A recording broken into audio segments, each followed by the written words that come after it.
أعوذ بالله من الشيطان الرجيم. بسم الله الرحمن الرحيم. يا أيها الذين أوتوا الكتاب آمنوا بما نزلنا مصدقا لما معكم من قبل أن نطمس وجوها فنردها على أدبارها أو نلعنهم كما لعنا أصحاب السبت وكان أمر الله مفعولا. إن الله لا يغفر أن يشرك به ويغفر ما دون ذلك لمن يشاء ومن يشرك بالله فقد افترى إثما عظيما. صدق اللہ العظیم. گزشتہ دو دروس میں جو آیات طیبات بیان کی گئی، وضاحت کی گئی کہ یہودیوں کی طبیعت میں شرارت تھی، قبیح حرکتیں کرتے تھے، بری عادات تھیں، جن میں سے بعض کا ذکر ہوا. آج جو ابتدائی آیت شریفہ تلاوت ہوئی، اس میں باوجود یہودیوں کی شرارتوں کبھی حرکتوں کے انہیں ایمان کی دعوت دی جا رہی ہے. ان کی شرارتیں اور کبھی حرکتیں اپنی جگہ پر اصلاحی کے لیے نشاندہی کی گئی، لیکن ایمان کی دعوت بہرحال دی جا رہی ہے، اور دعوت ایمان قیامت تک ان کے لیے قرآن پاک میں موجود ہے، رہے گی، دی جاتی رہے گی. ارشاد فرمایا، یا ایھا الذین اوتوا الکتاب آمنوا بما نزلنا مصدقا لما معکم. اے اہل کتاب، یہود ہوں نصارہ ہوں، اے اہل کتاب، ایمان لے آؤ اس کلام پاک پر، اس وحی پر، اس قرآن پاک پر جو ہم پر اتارا گیا.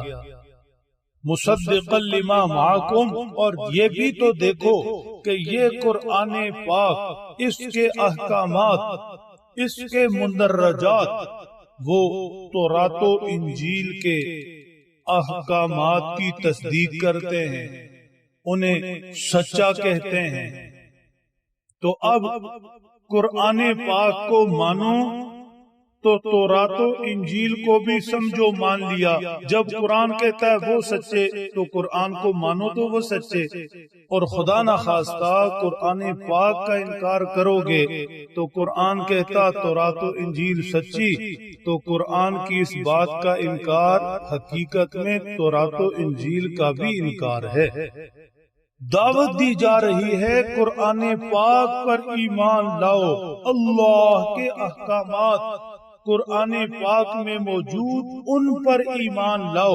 رسول اللہ صلی اللہ علیہ وسلم پر یہ قرآن پاک اترا، آپ علیہ السلام کا کلمہ پڑھو، آپ پر ایمان لاؤ. اگر خدا نخواستہ قرآن پاک سے انکار کرتے ہو، کفر کا رستہ اختیار کرتے ہو، اللہ کے محبوب پیغمبر صلی اللہ تعالی علیہ وسلم پر ایمان نہیں لاتے، تو یاد رکھو تمہارے پاس مہلت تھوڑی ہے، تمہارے پاس مہلت تھوڑی ہے. من قبل ان نطمس وجوہا فنردها على ادبارها او نلعنهم كما لعنا اصحاب السبت. ایمان لے آؤ تمہارا ہی نفع ہے، ایمان لے آؤ تمہارا ہی نفع ہے. اگر ایمان نہیں لاتے، کفر کا رستہ ہی اختیار کرتے ہو، تو دیکھ لو کہیں ایسے نہ ہو کہ ہم تمہارے چہرے مسخ کر دیں اور تمہیں پیٹھ کے بل پھیر دیں، تمہارے چہرے الٹ دیں. اور دیکھو کہیں ایسے نہ ہو جائے کہ ہم تم پر بھی اس طرح لعنت کریں جیسے اصحاب سبت پر کی، جنہیں حکم تھا کہ ہفتے والے دن شکار نہ کرو، پھر بھی انہوں نے اللہ کے حکم میں طویلیں کر کے حربے ہیلے اختیار کر کے ہفتے والے دن شکار کیا، ہم نے ان کی صورتیں مسخ کر دی، انہیں بندر بنا دیا۔ ہمارے حکموں کا مذاق مت اڑاؤ، ذرا تاریخ دیکھو، دیکھو ہم نے اپنے نافرمانوں باغیوں کے ساتھ کیا سلوک کیا، کیسے انہیں اپنی گرفت میں لیا۔ عقل کا دامن پکڑو، عقل کو ہاتھ میں لو، اللہ کے محبوب پیغمبر صلی اللہ علیہ وسلم، آپ کی رسالت، آپ پر اترنے والا قرآن، ایمان لے آؤ، تمہارا فائدہ ہے، ورنہ ہلاکت و بربادی کے تم خود ذمہ دار ہو۔ وَكَانَ أَمْرُ اللَّهِ مَفْعُولًا، اور یہ بھی ذہن میں رکھو، یہ محض پھیکی پھیکی باتیں نہیں اور یہ لفظی دھمکیاں نہیں ہیں، نہ، اللہ کا امر ہو کر رہتا ہے، اللہ کا حکم پورا ہو کے رہتا ہے۔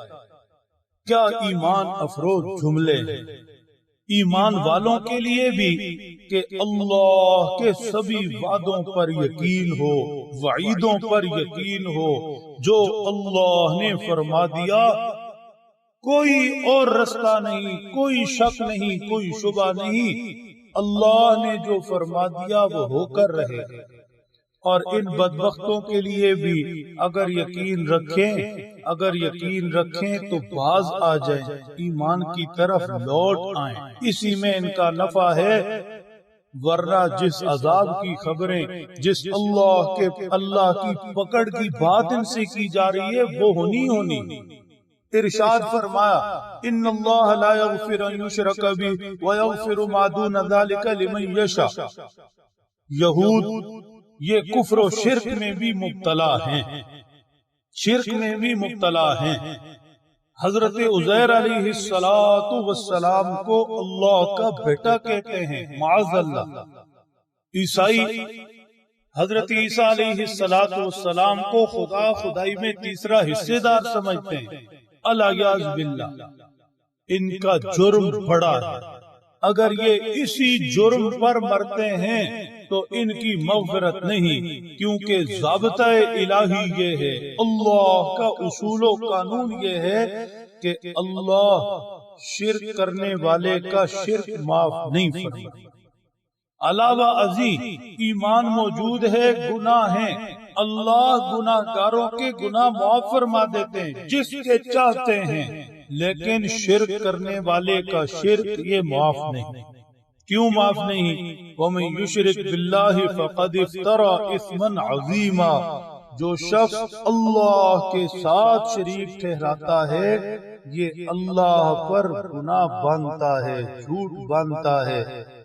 اللہ کے ساتھ کسی کو شریک ٹھہرانا، ذات میں، صفات میں اللہ کا کوئی ساجی شریک تصور کرنا، یہ سب سے بڑا جھوٹ بولنا اور اللہ پر جھوٹ بولنا۔ جب اللہ نے اپنا کوئی ساجی شریک بنایا ہی نہیں، جب اللہ کا کوئی ساجی شریک ہے ہی نہیں، جب کوئی اللہ جیسا کوئی دوسرا ہے ہی نہیں، تو اس جھوٹ کی اللہ کی طرف نسبت کرنی بہت بڑی جرت ہے، اس لیے اس کی معافی نہیں۔ اللہ ایک ہیں، اپنی پاک ذات میں بھی اور اپنی مبارک اور عالی صفات میں بھی۔ اللہ ایمان پر رکھیں، یقین نصیب فرمائیں اور اسی ایمان پر ہمیں موت